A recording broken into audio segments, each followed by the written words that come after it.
I can't. Can you hear me? Hello. Hi. It's Jude Hi. Belanger, Wilton Drives Voice. How are you, Dr. Sean Udell? Sorry. Can you hear me? Yeah, I can hear you just fine. Ah, very good. Excellent. I'm so happy that we get to talk today. I was thrilled to come across your thesis, Gaytification, and I'm just recording this just for reference. We may use Yeah. it main anyway, just to have. But I was so happy to come across your thesis that you had wrote for hmm it's right now at the Wilton Manors Historical Society. And it's been there for a little while now. Because you did Yeah. this when did you did this a little back when, huh? I- Yeah, the thesis was written in April of 2011, or it was submitted then. But I started the work on it in the summer of 2010. Why did you choose to do it? So I'm originally from Fort Lauderdale, born and raised, and as a even before I had come out, I was aware of Wilton Manors and kind of enchanted by the place. It just was when I was in my adolescence, it was really the hub of gay life in South Florida, and hard to miss that as a in my baby gay years. And so and when I left Florida, part of why I left was because the community that I'm from was quite conservative, and I didn't feel very affirmed in my identity. And I moved to New York City, and which was completely different. But when I was in New York and learning about a lot about sort of gay enclave formation in various parts of the country, I started to think a lot about Wilton Manors and how there's a story there that just hadn't been told. Mm. Um, and so I was excited about possibly doing it, and I was really lucky to have a thesis advisor who in many ways was even more excited than I was about the whole idea. She had never heard of Wilton Manors, and she's an expert in chain migration, specifically among like Mexican American communities and East Asian American communities coming to the United States. So she was very interested in this idea too, from a migration perspective. So she really kind of cheerleaded me on to do it because it was kind of daunting initially because you may know from this work that you're doing that history is not well preserved in Florida. And so it was actually quite hard to get good information and to actually kind of pull the story together, just because there are such limited kind of archival resources and things like that. When I searched the Historical Society, your thesis is the only thing that came up. It's the Yeah. only thing they have for any gay culture whatsoever. It was like shocking. I was like shocked. I was like, this has been here for 40 plus years and this is all we have. It was really quite shocking to me. But the word gayification of Wilton Manors, that was like the perfect title. Did you make up gayification? Like, where did that come from? So Because it's like yeah, gaytrification gentrification. is a That's it. word that I did coin. That is my Oh, fun fact. It later got put in Urban Dictionary after I published the thesis. So right. I tried to make it a thing. Dan Savage is definitely more of the person who coins words, but that is my word.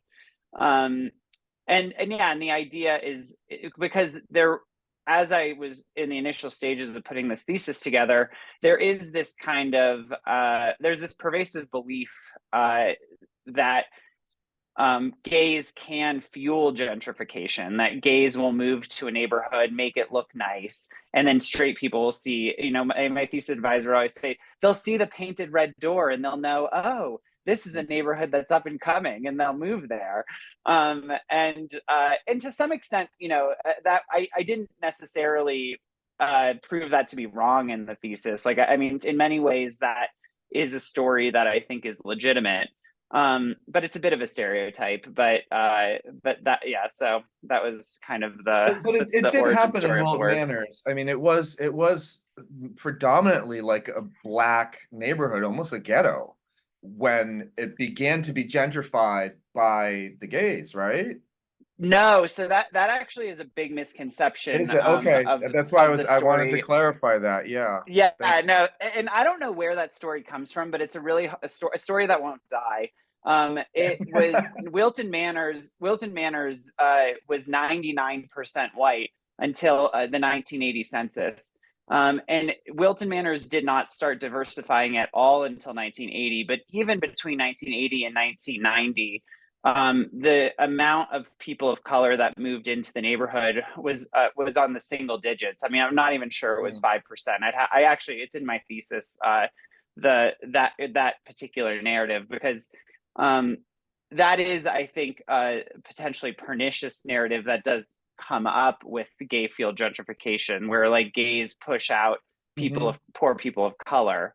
And that was not what happened that's not what happened in Wilton Manors. In fact, what I argued is that gays moving in actually brought diversity, racial diversity to Wilton Mm. Manors, because Wilton Manors was actually like quite a white was just quite a white place, like ever since it was founded. I mean, not including obviously the Seminole tribe that likely lived there before 1920, but Yeah. but the ideal was it was when it was first founded was it was going to be this idyllic white suburb, and it really stayed that way from 1950 to 1980. Um, and what set the stage for gentrification in Wilton Manors was not like a racial vulnerability story, but instead it was a story of baby boomer, the sort of the baby boomers' parents moving in the 1950s, and aging out by the 1980s. Many of them were dying. The population of Wilton Manors was declining. The housing stock was not being kept up well because it was mostly an aging population, that led to the availability of a cheaper housing stock that was bought up by young gay men. And it seemed also at the time that it was the innovative and creative realtors, driving the market as well. Starting with, maybe Victoria Park and then migrating over to Wilton Manors. But it just seemed to be a handful of realtors that kind of brought it to the Mm-hmm. table to begin with. And then the second thing that began to happen is, I believe, it was Alibi, or was it the other side? I believe it was George Kissinger, like, who ended prohibition, like the 1,000 foot distance Mm-hmm. between two bars. When that ended, like that kind of started the legacy, which has been here now for 40 years, because it just seems like the bars go up and down over the decades. They ebb and flow a little bit, but it seems like that began really the drive as far as it being LGBT plus culture. It is an arts and entertainment district, but more so it really is an LGBTQ plus district, really, even though it's not legally that. And so that ending of prohibition is really very interesting. And if you were able to talk to George Kissinger or Beverly McMahon from the other side, like, what would you have questions for them about, what that time that maybe you didn't get to answer, or something that maybe you'd want to confirm? Yeah, absolutely. So I think just a few clarifying points. So that was the the thesis of my thesis was that Wilton Manors became a majority gay city because of business interests. Unlike gay enclave formation in the Castro or in Greenwich Village, this was not the story of artists being like Mm, living in this diverse community and having an open sort of mind and free expression, and people mm, moving to this place because it was this kind of like open, lovely commune. Instead, the the reason that Wilton Manors became Wilton Manors was because it was a good business. It was good business for realtors, and it was good business for bar owners. And so my argument was that the realtors really started it in the mid to late 80s into the early 90s with getting initial sort of pioneering gay households into Wilton Manors. And by then, there were already some gay bars in Wilton Manors. There were not many, but there were a few. Other Side was one of them. I think the Glades was one of them. But my point, is that gay bars in South Florida were really spread out all across Broward County. And so what happened in around 1995 was that George Kissinger and then this development company called Redevco really petitioned the city of Wilton Manors to make this arts and entertainment district and to, as you sort of said, sort of liberalize the situation on alcohol and allow multiple venues that served alcohol to sort of coexist in the same area. And so, Wilton Manors, which this was also a big thing, throughout the United States in the mid 90s, was this idea of kind of regenerating communities by creating these kind of sort of kitschy niche sort of experiences wherever it was. And so the city of Wilton Manors already saw, that there were gay communities moving to their city. And so they basically took Redevco's proposition to heart and said, sure, if you have all these tenants who are saying that they're going to relocate their bars to, the shops at Wilton Manors, if we liberalize this, then we'll do it. And they removed parking restrictions as well. They made it, they really accommodated in many ways. And Redevco delivered. Like they brought in the span of 3 years, they brought something like 5 gay bars and then like multiple other gay-owned businesses all to the shops. Let me ask you a question right here. Was there like a high vacancy rate for commercial spaces at that time? Were there empty stores? Was there a necessity, or was it like gay driven? Was it both? No, it was a huge necessity for the Wilton Manors only did it because they had no money and they had no commercial tax base. So the city, it's in the thesis. I'll have to double check the numbers, but it was something like a commercial vacancy rate of about 50% at the time. Wow. Yeah. Which was much higher than Broward County as a whole. Broward County's vacancy rate was in, the teens, 20s. And so Wilton Manors was unusually doing badly at this time. And the vacancy rate ended up getting close to 100% by 1998. So within the span of 5 years, they ended up basically going from being primarily vacant to being primarily full, in terms of commercial space. But then I think the question, what I argued about Wilton Manors, which this is not something that I was ever 100% sure of, and what I would ask George Kissinger and others about was that, what I imagine made Wilton Manors appealing, other than the fact that there was a high vacancy rate and it was relatively inexpensive compared to other areas, and there were gays that were already moving there. But I think what made it also very appealing was the geography of Wilton Manors. There really aren't many spots in South Florida that have this kind of like arching commercial strip of land that goes right in the middle of the city. That's relatively dense by South Florida standards, that's relatively walkable by South Florida standards. And so what I would have asked is, to what extent did they envision that level of kind of density and urban experience kind of coming to Wilton Manors? Because it would have needed to be a significant amount of vision, because at the time everything was single family, everything was single story. And now, I think, and that was, the Wilton Manors in the 80s, they felt that they were, and even before, they felt they were built out. Like that was something that the city said frequently, which implied that they never envisioned, something like Wilton Station, which was built, in the early 2000s. And it was this, huge complex on the train tracks. in other, and now, and since then, there are so many condo buildings that have been built in Wilton Manors. But that walkability and that kind of the neighborhoodiness of Wilton Manors, I kind of wonder how much they were imagining that would become a thing. Yeah, well, we'll be putting these questions to the current commissioners now, who have decided to take it to the next level, and they've raised the ceiling to 8 stories from 3 or 4. And we have 3 buildings approved. We have 4 more being proposed. At this point, it's really is it going to change the face of Wilton Manors? And that's what the Wilton Drive Voice, nonprofit is setting out to take a look at right now, and to also, create awareness. And there's a lot of different things that have happened. Like, for instance, the Halstead community in Chicago, they that even though there's been a reduction in the bars there, and the neighborhood mostly is not gay anymore, but the businesses is because the business owners own those properties, which is why they were able to withstand the gentrification.